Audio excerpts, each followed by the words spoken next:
Olá a todos, seguindo em frente com o estudo de Kitush Haruch, a gente chega agora na alahá de número 40, 40ª alahá.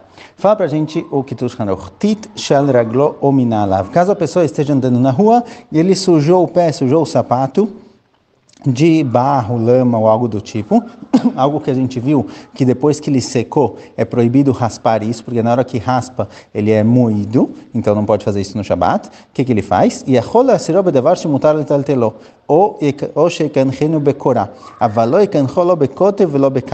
que ele pode fazer? Ele pode pegar às vezes uma faca, alguma coisa que não é mukse, e raspar isso por dentro do sapato para tirar, e aí vão sair pedacinhos grandes, não vai ser raspado completamente.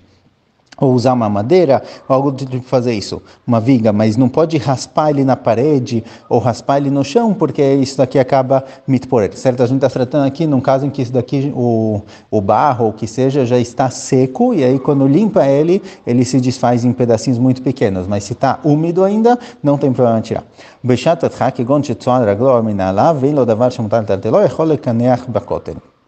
Em situações em que, por exemplo, a pessoa sujou de fezes, algo desse tipo, que realmente não tem o que fazer, ele não tem como limpar, não tem como tirar isso, aí nesses casos, Hazal sim permitiram limpar isso no Kotel. Já que ele não faz... Aqui a gente não tem uma melachá de oraita, porque não é que a pessoa, não é uma proibição da Torá, porque não é que a pessoa está pegando um pedaço de barro e raspando isso para ficar pozinhos e usar isso para alguma coisa, certo? Ele não está fazendo isso intencionalmente, ele está tentando limpar o sapato, tentando limpar o pé e tirar a sujeira. Então isso que acaba acontecendo aqui, uma melachá, não é intencional, ele não tem utilidade nenhuma no que está sendo produzido aqui. Então a proibição não é uma proibição da Torá. Então de forma geral, nós sabemos falar, olha, tenta tirar isso de uma maneira que você não vai acabar moendo essa lama ou o que seja. Mas numa situação em que a pessoa pisou em alguma coisa suja, com cheiro ruim, e não tem como tirar, então eles sim permitiram limpar isso no Kotel. Vem men Kotel e kaner bakarka. Se não tem uma parede para fazer isso, pode fazer também no chão. Vem meshlomai, mechol ilchot aminal, gam bemaim imushelor. Se a pessoa tiver água, ele pode usar água para limpar o pé, obviamente ele pode limpar o pé com água. Se for um sapato, então só se for um sapato de couro. Um sapato de couro não tem problema de molhar ele com um pouquinho de água, embora a gente viu que quando se molha um tecido com água, isso daqui é a melachá de mechabes, de lavar no Shabat, isso vale somente para tecidos, panos que absorvem água. Mas no caso do couro, colocar um pouquinho de água para limpar, não tem problema. Mesmo o couro não pode absorver ele na água, não pode imergir ele na água, desculpa, mas passar um pouquinho de água para limpar algo de couro, não tem problema. Mas usar uma faca para tirar alguma coisa do sapato de couro, não pode, porque isso daqui trabalha o couro também. Quando se tinha um sapato de couro que está sujo, agora de lama ou algo do tipo, embora a gente viu que pode pegar uma faquinha para tirar as coisas, se for de couro, na hora que fica raspando o couro, isso é o próprio trabalho, a própria produção do couro é feito dessa forma. Então, aqui nesse caso, se for especificamente de couro, não poderia.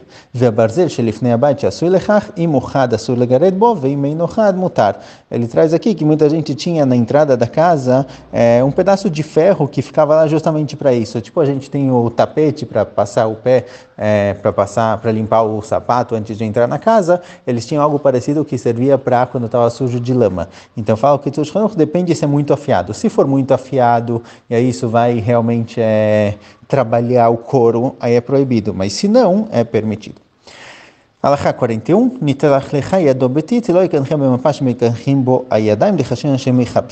se a mão da pessoa está suja, por algum motivo a pessoa sujou a mão, aconteceu alguma coisa com lama ou o que seja, ele pode lavar isso com água, obviamente, não tem problema lavar as mãos com água, mas não pode lavar isso com um pano que é feito para isso. Se a pessoa tem um pano que é feito para limpar as mãos de lama e algo do tipo, existe o risco, existe a suspeita de que assim que ele lavar a mão, ele vai ir lavar esse pano. É proibido lavar o pano no Shabat. Então, usar o pano normal que ele usa para fazer isso, que ele usa geralmente para limpar as mãos, não pode. Então, limpar com água, e depois que ele limpou com água, tem um pouquinho de água na mão, aí pode secar no pano normal. Mas não limpar as mãos com esse pano que é feito para isso. Obviamente, se é algo que é descartável, que limpa uma vez e joga fora, um baby wipes, algo do tipo, aí já não tem problema. Alahá 42, Asur litzboa shum davar afilu betzeva sheino mitkayem.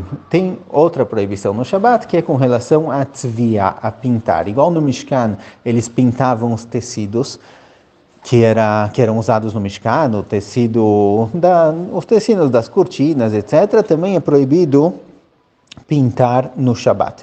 Agora, mesmo uma tinta que não dura, que depois de um tempo ela some, ou algo do tipo, não pode ser usado no Shabat. Então, não se pode pintar, não se pode tingir nada no Shabat, mesmo que seja um tingimento temporário. Por isso é proibido no Shabat que a mulher coloque maquiagem. A maquiagem, ela pinta, ela tinge o rosto, ou o batom, ou algo do tipo, e mesmo que é temporário, mesmo depois de um tempo isso daqui some, e precisa fazer isso de novo, no próprio Shabat é proibido. Obviamente pode fazer isso Erev Shabat, mas no próprio Shabat é proibido colocar maquiagem, batom, etc., porque está pintando e tingindo.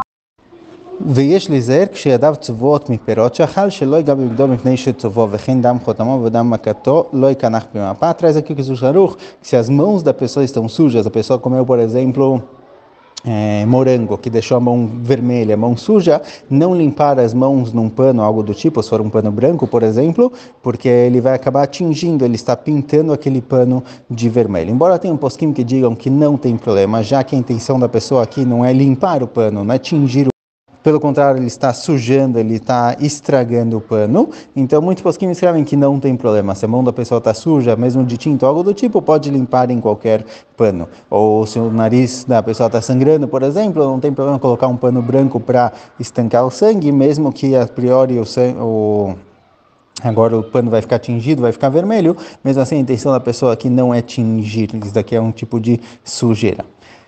43ª alahá, em liten como letocha tavshim bnei shetzovó. Traz aqui o Kitzur Shulchan Aruch, um tema que temos uma certa discussão com relação a isso nos Acharonim, com relação a tingimento de comida. Será que eu posso tingir comida no Shabat?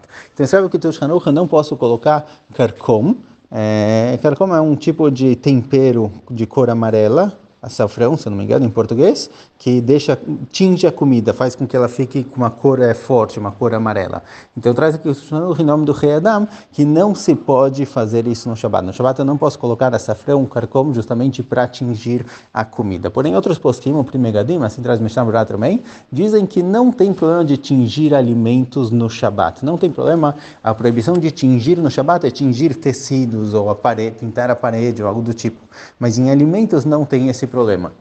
Então, por exemplo, se eu quero preparar um café, um chá no Shabat, mesmo que eu estou tingindo o alimento de outra cor, não tem problema. Nesses casos, mesmo pelo Rei Adam, talvez seja permitido, porque a intenção da pessoa não é tingir. Diferente quando a pessoa coloca o açafrão, às vezes a intenção dele é que fique colorido, é que fique com a cor amarela, então pode ser que é um pouco mais grave. Mas quando a intenção da pessoa não é tingir, mesmo para o Rei Adam talvez é permitido. Outro ponto específico com relação a isso é quando a pessoa quer misturar vinho tinto com vinho branco, ou colocar um pouco de água no vinho.